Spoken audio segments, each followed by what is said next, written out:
नमस्कार, आदाब, सत श्री अकाल। आप देख रहे हैं दैनिक सवेरा। संदिग्ध परिस्थितियों में एक युवक की आज लाश मिली है। उसके बाद आज उसके परिजन जम्मू के मेडिकल कॉलेज अस्पताल पहुंचे हुए हैं। बात करते हैं उनसे, क्या बात थी, किस तरह जो युवक की मौत हुई है। युवक का नाम कबीर बताया जा रहा है, मोहम्मद कबीर। बात करेंगे उनसे, रिश्तेदारों से, क्या कारण था कि किस तरह मोहम्मद कबीर की हत्या हुई, कुछ पता आपको? कोई पता नहीं सर, हम नहीं जानते हो। कब पता चला आपको कि मोहम्मद कबीर की आज लाश यहाँ पहुंची है? आज सुबह। हाँ, आज पता चला सुबह सुबह। पुलिस स्टेशन से फोन आ रहा है, एक लाश। कौन से पुलिस स्टेशन से? पीसीआर रूम से उन्होंने फोन किया था कि डेड बॉडी को पहुंच गई है उधर, आप जाके शिनाख्त कर लो। हम आए तो हमने शिनाख्त की, ये वही हमारा आदमी था जिसका नाम मोहम्मद कबीर है, उसी की डेड बॉडी है। तो मैंने उनको बता दिया कि वही है, मोहम्मद कबीर की डेड बॉडी है सर। आप बाकी वाले पुलिस स्टेशन। मोहम्मद कबीर कहाँ का रहने वाला है? मोहम्मद कबीर ला का रहने वाला है, ला तहसील खन्ना मंडी का रहने वाला। मेरा भांजा है और भाई का दामाद भी है। 38 साल इसकी एज है। ये बम्बे मजदूरी के लिए गया हुआ था। 2-2.5 महीने के बाद ये आया था मजदूरी पर से। 6 तारीख को लखनपुर में इसकी बात हुई है घर में। तो उसके बाद ये 12:35 पर ट्रेन से उतरा है, बाहर निकला है, वहां से सामान उठाया हुआ फुटेज मिली है। क्षेत्र की बात है? 6 तारीख की नियाज साहब ने हमें फुटेज निकाल के दी। नियाज साहब हैं, फरीद साहब हैं, एसपी शेजान भट्ट साहब हैं, उन्होंने हेल्प की है। अनवारुल हक एडिशनल एसपी हैं पीसीआर में, उन्होंने भी हेल्प की है। यहाँ सिटी के एसएसपी हैं, उन्होंने हेल्प की। तो हमारा एफआईआर लॉन्च हुई है तरकुटा नगर में। उन्होंने हेल्प करके तो बताया कि आप चले जाओ, तो अब हम इसको ढूंढ लेंगे कहाँ है। तो आज सुबह पीसीआर से फोन आया कि आप जाओ देखो, डेड बॉडी एक पहुंची है, देखो किसकी है। तो बताया नहीं इन्होंने कहाँ से डेड बॉडी बरामद हुई है? बता रहे हैं कोई बढ़िया दिया क्या उस जगह से, तो लेकिन हमें अभी कोई पता नहीं कहाँ से मिली है। तो क्या कहना चाहोगे आप? हम इंसाफ चाहते हैं। इसके बच्चे, बाल बच्चे? इसकी बीवी है, बच्चा कोई भी नहीं है, माँ है, घर में 3 भाई हैं। तो क्या लगता है आपको, ये हत्या या हत्या की गई है, ये मर्डर किया गया है? तो हम इंसाफ चाहते हैं। तो इसके पास पैसे थे या कैसे थे? इसके पास पैसे थे, बहरहाल कितने थे, 2.5 महीने के बाद ये वापस आया, जिसमें इसने 10 या कितने हजार रुपया घर भेजा था। उसके बाद पैसे तो होंगे इसके पास, कितने थे ये कोई पता नहीं। बाकी सामान था, बहुत सामान था। आपको क्या लगता है वो? मेरा बड़ा भाई है। क्या नाम आपका? मेरा नाम मोहम्मद हफीज, उसका नाम था बड़े भाई का नाम था मोहम्मद कबीर। ये जो आज इसकी बॉडी, जिसकी फोटो है, तब वो 6 तारीख को रात 8:30 बजे हमारी बात हुई उससे। बहुत खुशी खुशी से बात आ रहा था। जो 3 महीने के बाद मजदूरी करके घर में आता तो उसको तो खुशी तो होती है घर के आने की। तो हमने 6 तारीख को बात हुई, तो बाद में बात नहीं हुई। 7 तारीख को हमने डीक लिया, इंतजार कर लिया, वो नहीं आया घर में। 8 तारीख को सुबह हम निकला, 7 को पहुंच गए, सॉरी 7 को पहुंच गए जम्मू। फिर एफआईआर दर्ज कराने में लग गया। एक बोलता है ये मेरी रेंज में नहीं है एरिया, दूसरे में 6-7 थाने में ऐसे कर दिया मेरे को। फिर मुड़ के दूसरा एक और भाई आ गया, वो आ रहा। फिर किसी ने फोन किया तो फिर एफआईआर दर्ज हुई 8 को एफआईआर दर्ज हुई। आज 11 तारीख को सुबह फोन आया कि एक बॉडी मिली है कल रात को, जाके शिनाख्त करो। तो बताया कहाँ से बॉडी मिली? आपने पूछा भी नहीं कहाँ से बॉडी मिली है? उनको आएगा तो बताएगा। वो बोलने लगे जिसके एरिया में थी उनको मैं फोन करके बताता हूँ, वो बताएंगे। वो अभी तक कंफर्म नहीं हुआ बॉडी कहाँ से मिली है। ये कोई पता नहीं। तो आपको लगता है कि मर्डर हुआ है या क्या कारण? मर्डर हुआ है सर। एक हाथ में घास है, एक जूता है, एक जूता नहीं है, एक टांग से चमड़ी उतरी हुई है। ऐसा एक हाथ में घास ऐसे पकड़ा हुआ है जैसे कोई बचने के लिए करता है, कुछ भी करता है, भागने के लिए करता है, वो घास ही ऐसे हाथ में, उसी तरह।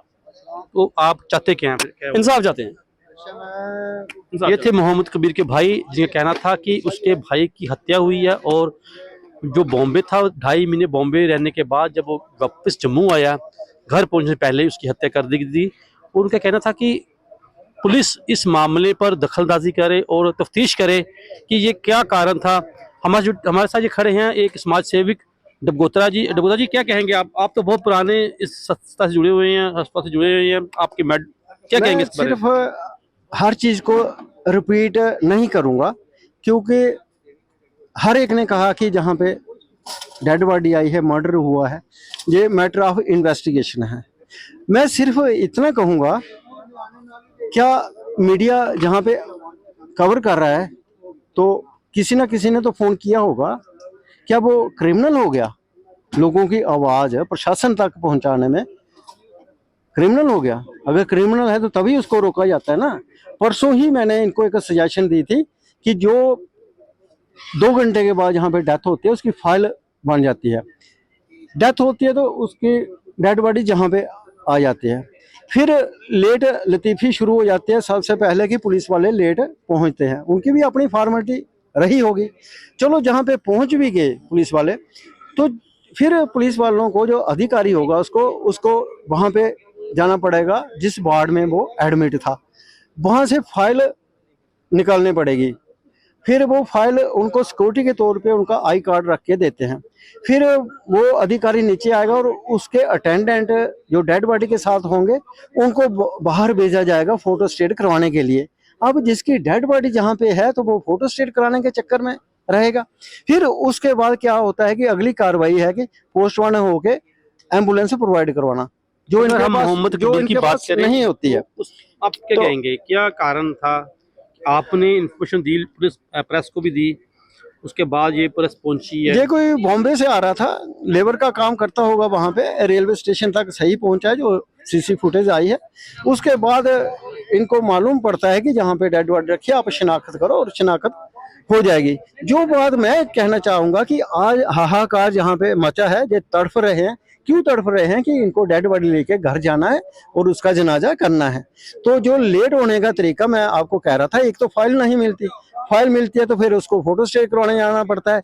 फिर जो उसके पार्ट निकाले जाएंगे पोस्टमार्टम के दौरान, जो FSL में उसके पार्ट जाएंगे, उसके लिए प्लास्टिक के जो डब्बे होते हैं उसके लिए भी उनको बाहर भेजा जाता है जहाँ पे पैसे लिए जाते हैं। तो क्या सप्लाई में नहीं है? मैंने इनको ये सजेशन दी कि एक टीम गठित की जाए, जैसे कि किश्तवाड़ में कोई एक्सीडेंट होता है, MLC बनता है, या पुंछ रजौरी में 200 किलोमीटर 250 किलोमीटर, वहाँ आज कानून ये है कि वहाँ से ही पुलिस वाला इधर आएगा IO बन के और वो ही पोस्टमार्टम कराएगा। आज हमारे मोदी जी कहते हैं कि डिजिटल इंडिया है, ऑनलाइन हमने सब सिस्टम बना दिया है। मैंने इनको एक टीम गठित करने की सुझाव दी थी कि जो इधर हॉस्पिटल में उनको कमरा दिया जाए, पुलिस चौकी में दिया जाए, थाने में दिया जाए, ताकि वो आके जहाँ पे देखे सुबह 9 बजे की कौन सी डेड बॉडी जहाँ पे कहाँ से है, वो फिर ऑनलाइन जहाँ की डेड बॉडी होगी उस IO से बात करे, वो वहाँ पे डॉक्यूमेंट बना के इनको सबमिट करे, फैक्स करे, या मोबाइल में आजकल आ जाते हैं। फिर वो बंदा जहाँ पे पोस्टमार्टम करवा के, जहाँ की फॉर्मेलिटी करवा के, फिर उसको सबमिट करे ऑनलाइन। ये मैंने एक सजेशन दी थी। फिर फोटो स्टेट मशीन जहाँ पे क्यों नहीं लग सकती, जबकि आपके पास करोड़ों रुपया है? आपके सरकारी एम्बुलेंस जहाँ पे खड़ी क्यों नहीं रहती? आपके पास डब्बे क्यों नहीं रहते? मैंने इनको सजेशन दी थी और उस सजेशन का मेरे को ये सिला मिला कि कल मैं जहाँ पे खड़ा था सुबह, तो मेरे को सुपरवाइजर 2 सुपरवाइजर आगे लेने के लिए कहते हैं चलो जी ऊपर आपको साहब बुला रहे हैं।